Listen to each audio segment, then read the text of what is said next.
So Liverpool back to winning ways, a 3-0 win against Brentford this afternoon. Brian Kerr was alongside me on co-commentary. Brian, is that one of those matches you take the 3 points if you're Jurgen Klopp, you move on, you don't think too much more about it?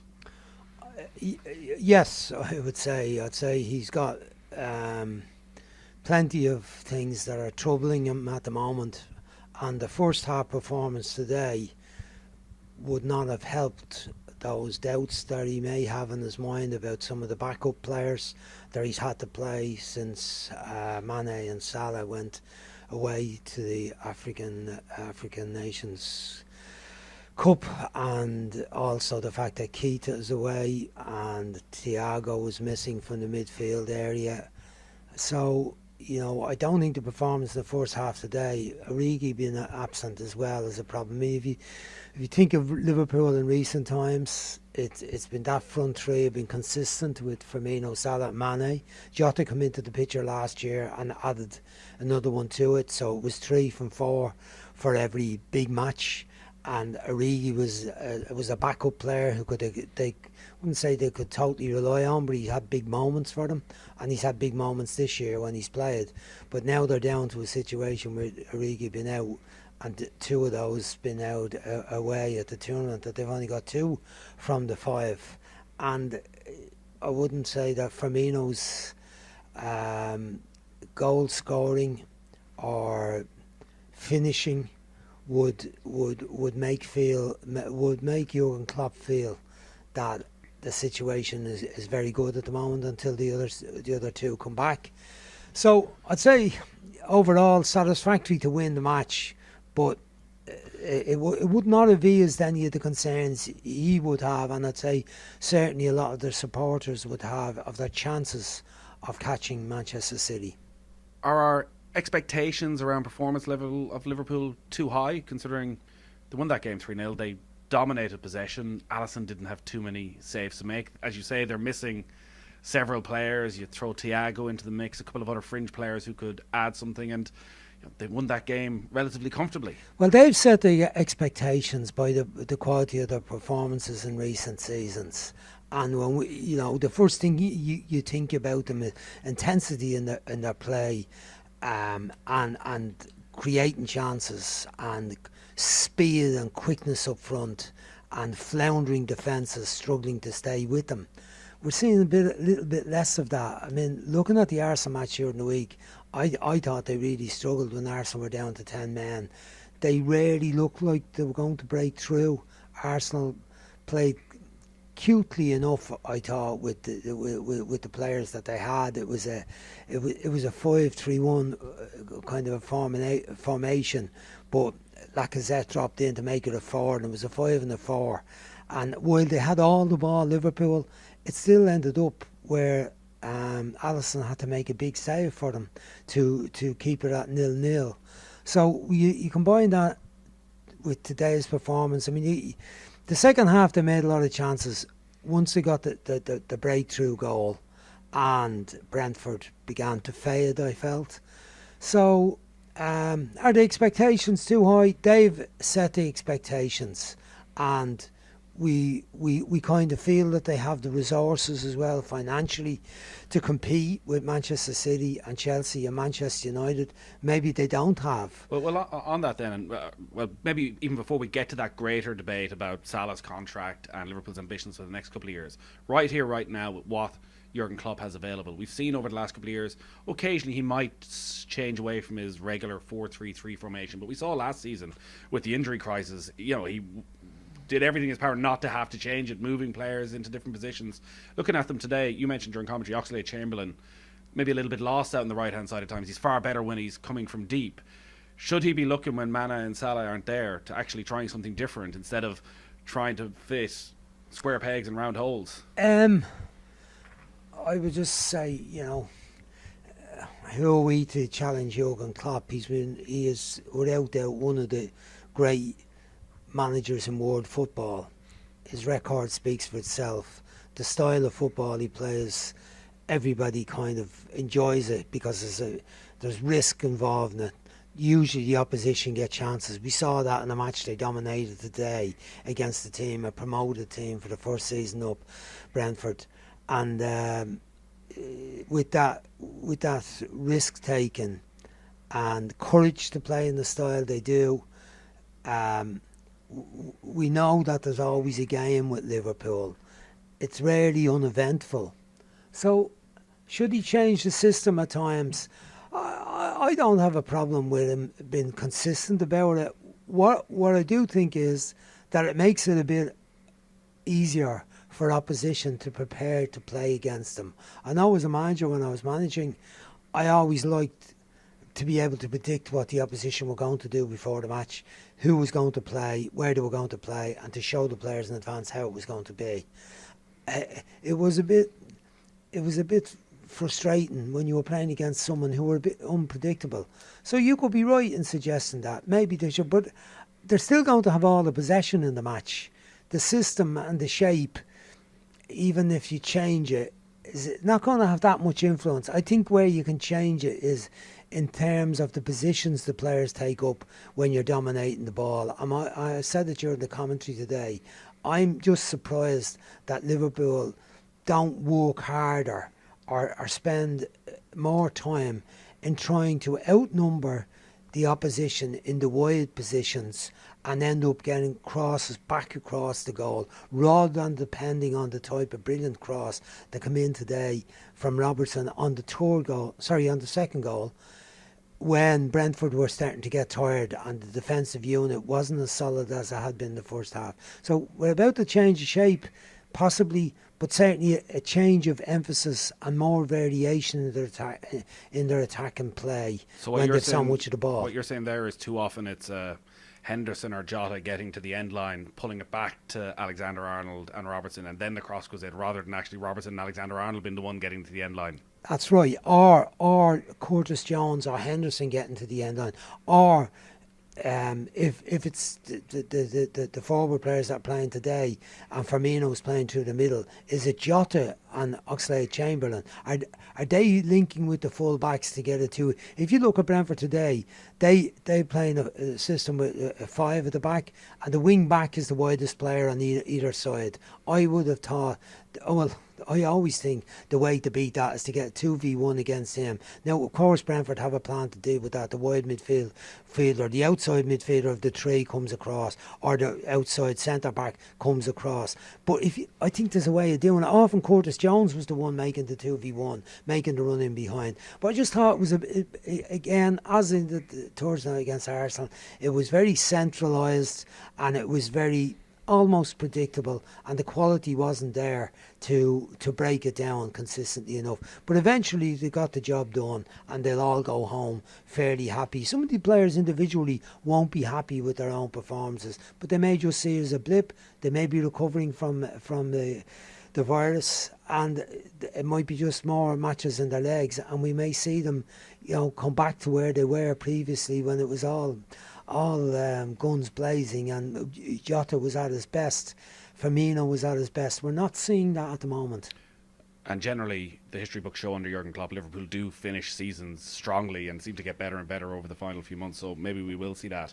On the greater picture of Mo Salah and his future and his contract, I have heard some pundits say that Mo Salah needs to be realistic, that Liverpool have given him a lot. They have helped create maybe the best player in world football right now, and that while he can understandably demand a big contract, he also needs to be a little bit reasonable as well. But I think the vast majority of people think Mo Salah is the best player in the world right now, and if he's looking for 400 grand a week, that Liverpool need to give him that, because even if you think of the finances, if you lose him on a free transfer and you have to replace him with a 60, 70, 80 million pound player, you're going to end up losing that way. What do you think Liverpool should do?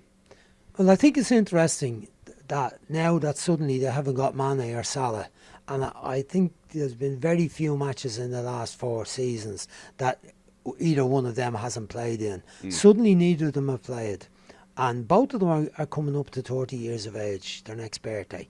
So I think that's a consideration for Liverpool. I'm sure they've thought it through. But when you look at how they performed in these 2 games, there's a couple of more games.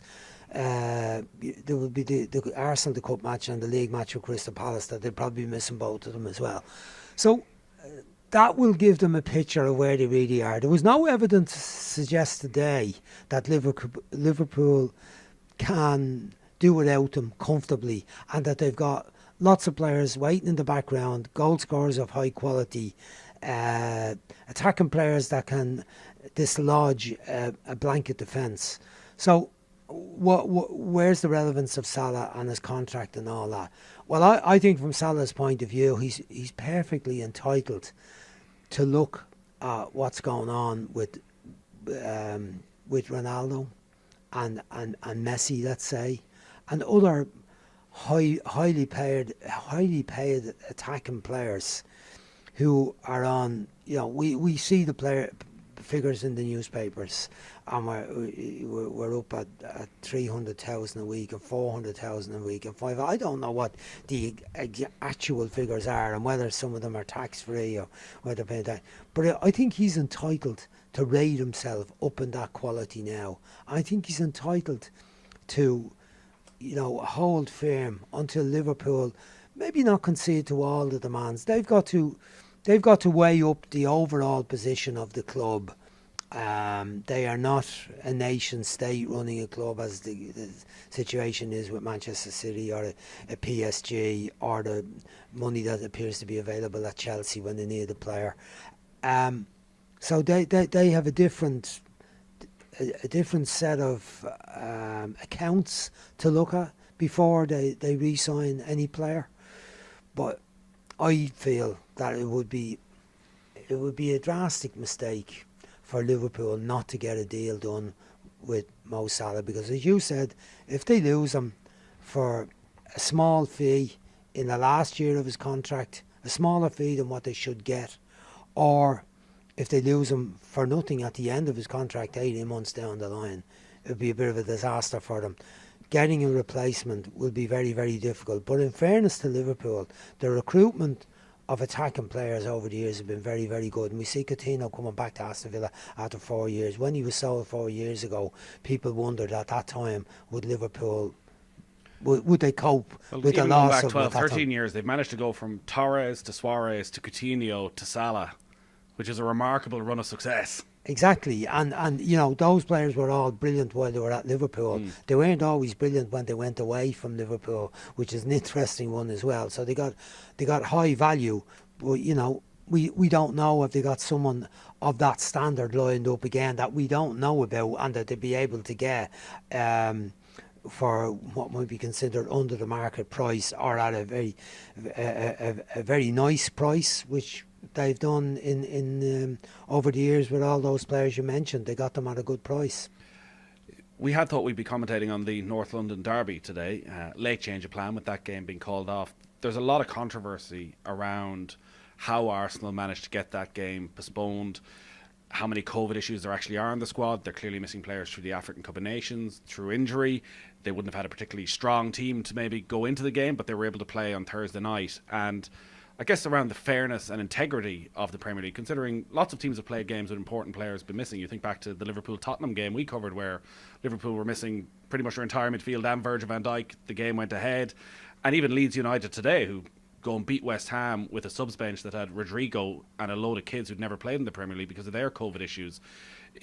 Is there question marks around the integrity of what's going on, where certain games have been called off and others are going ahead? Well, I think this is the first time that there's been real controversy about it, maybe in advance of it because of what a couple of pundits have said, and that Spurs have made a point about it. Up until now, everyone's just basically accepted it. Leicester, I remember Brendan Rodgers having given out a strong opinion that they felt that one of their games should have been called off and it wasn't, and then the next game was called off. I think generally people around have accepted that this situation has been so difficult for the clubs, so difficult for the players, and so prominent in society that people respected the honesty of the clubs when they said they had a severe problem. But now we've come to a situation with Arsenal where they play the game during the week, and there were no Boy Scouts in the squad the other night. They had a strong team out on the pitch. If they had problems with COVID and injuries or suspensions and whatever, it was still a strong team. And then they go to a process where they've loaned out a couple of players, and suddenly after that game they're saying, well, with 0-0 draw, Xhaka got put off in the match, he'd be suspended for the Spurs game.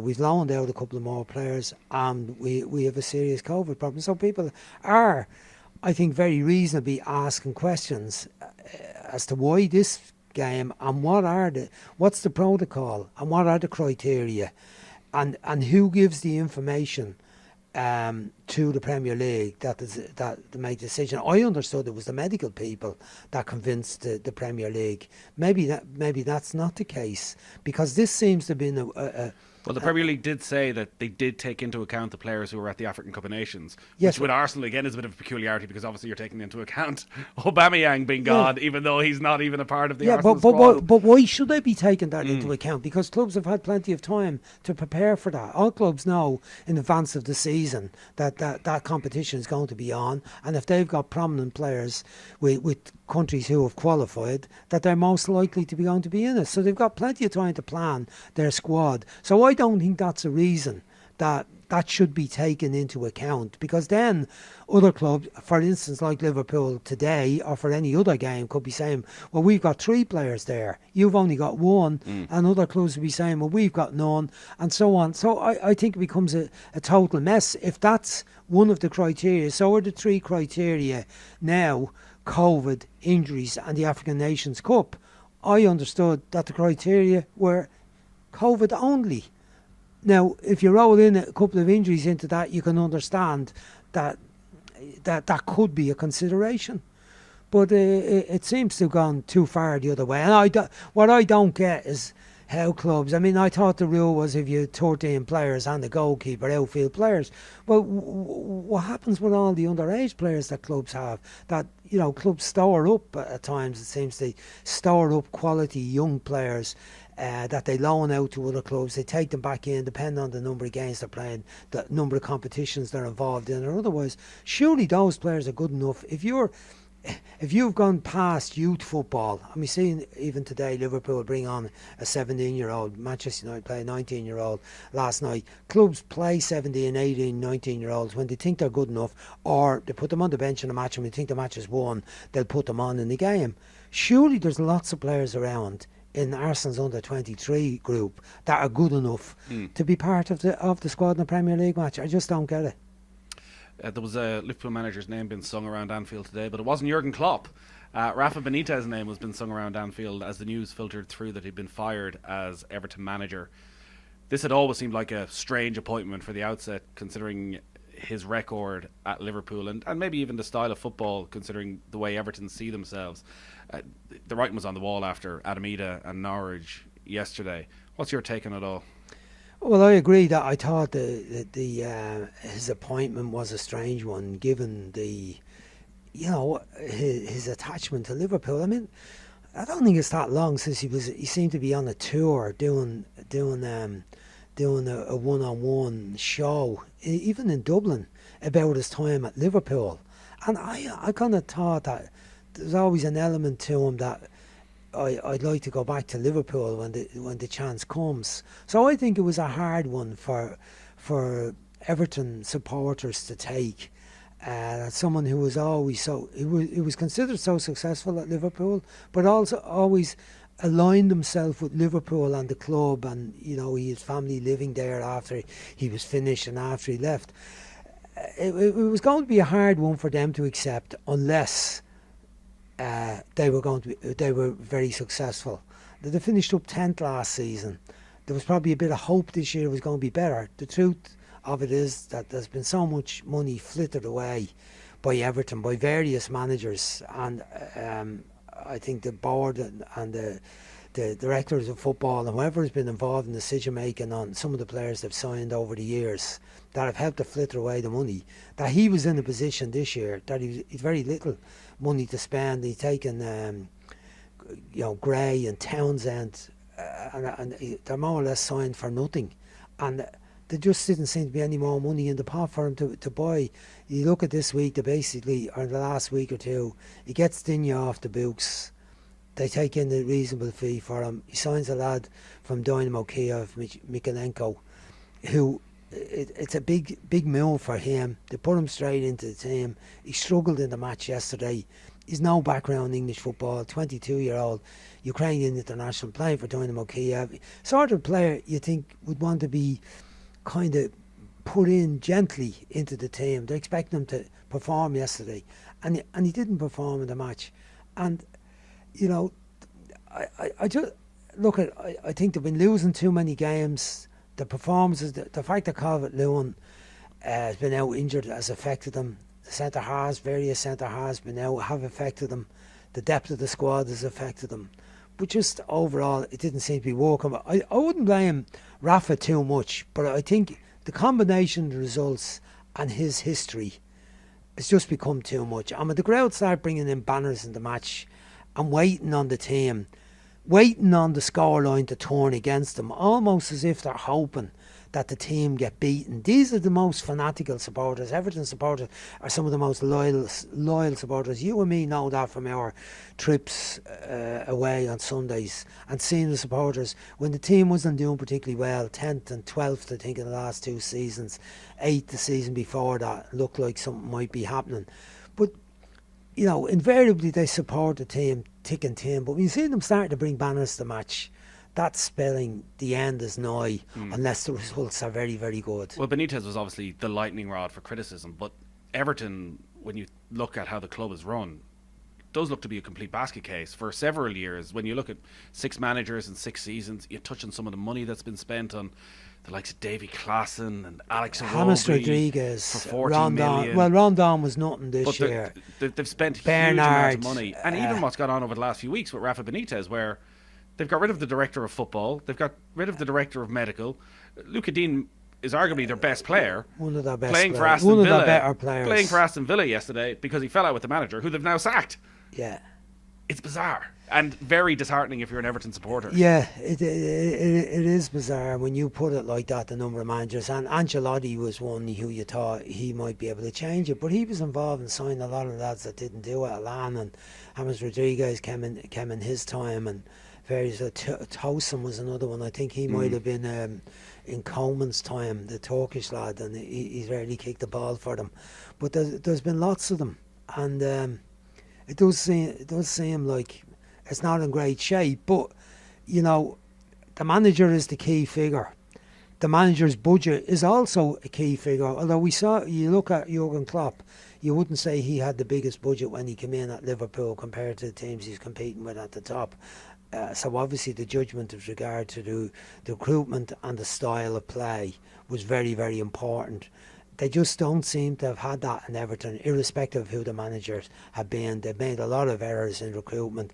It's too big. I think Benitez liked to have control of signings the way he had at Liverpool and some of his other jobs when he's at Newcastle. And he seems to get himself involved in internal rows with the leadership of the club, with the ownership of the club. He seemed to try to manoeuvre himself into a position of saying, I'm on the supporter side and we might need to be against the ownership, which is a very delicate balance and a very tricky area to be going. It doesn't seem like, it seemed like he was in the same battle at Everton to have that control, but he had no money to spend in the market. But the manager nowadays cannot know the market by himself. The market is too big. It's a worldwide market now. The manager hasn't got time to be going to France and Germany and watching matches on a Sunday if you're playing a Saturday, and go to South America to watch matches midweek. He's got to rely on the expertise of other people around the club. It just doesn't seem that Benitez has been able to surround himself with those people at Everton or Newcastle previously. But yeah, it's a very, very frustrating time for Everton people, and it seems to be a bit like, again, we're back to mid-table mediocrity this season, and look again and build again. Where do we go? Well, where do they go? Because it does feel as though as a club they're in limbo, and you talk about the supporter base and the atmosphere at Goodison Park, and we still talk of Everton as a big club, yet it's over a quarter of a century since they won a trophy and probably 35 years since they were relevant in terms of winning titles. They're waiting for this new stadium. They've been waiting, and they're going to be looking again for another new manager. In terms of the names that are being thrown out there, well, Big Dunk has been hanging around as an assistant manager, and maybe he gets it till the end of the season. Had he got 4 matches the last time? Yeah. He was unbeaten, and he did so all maybe right. Maybe they'll stick him till the end of the season. Wayne Rooney's obviously doing a pretty remarkable job at Derby, but it's a different type of job. Yeah, and Graham Potter's name I see is in the mix. Like, do you well, swap Brighton for Everton? They're not going to be able to pull Graham Potter out. I mean, look, in fairness, despite what happened to Chris Hughton, Brighton are generally supportive managers and give them a fair crack at the whip, and there's not much interference there. And they've also generally been good at picking managers too. So Graham Potter came in after building his reputation in lower leagues in Sweden, and he's come in and done a fine job and changed the style to a degree.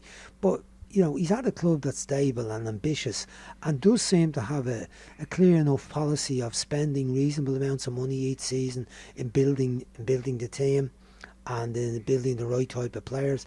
There's also a consistency of the work in the academy with John Morling, who worked with us here in Ireland, and there's players coming through from the academy, young Irish players thankfully too, getting into the first team.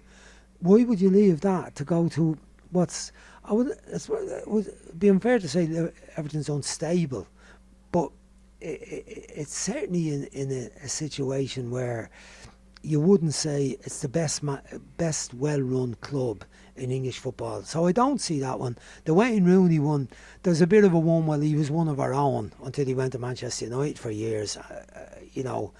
A boyhood hero, made good, all that. But his management career is still in its infancy, as far as I'm concerned. Would he be worth a chance or risk? I suppose he would. I mean, he would go and do it with you would think, with enthusiasm, with a bit of passion for it, and so on. But I think it's very, very early for Wayne Rooney to get that type of job. But who else is out there? We don't know. But there's a trend towards Germans in English football, isn't there? There's lots of German managers. The trend of admiration towards the style of football and the risk taken and the number of goals that are shown in the German league. So maybe they would go that road, having gone from what have been fairly big names. And you look at Ancelotti, Koeman and Benitez, and none of them have really worked out for them. So who knows what way they're thinking, but they badly need a reset, that's for sure, Everton, and it's worrying times for their fans, for a club that, we always enjoy going to Everton too. It's one of those traditional stadiums, always a bit of passion in the ground, always treated with great respect and kindness when we go there. It's an old stadium, facilities aren't great. Yes, the ambition is there with the new stadium, but that's going to be a few years down the road. They have a bit to do in the present time before they fall further behind. Great stuff as always, Brian. Thank you, Nathan. Thanks very much.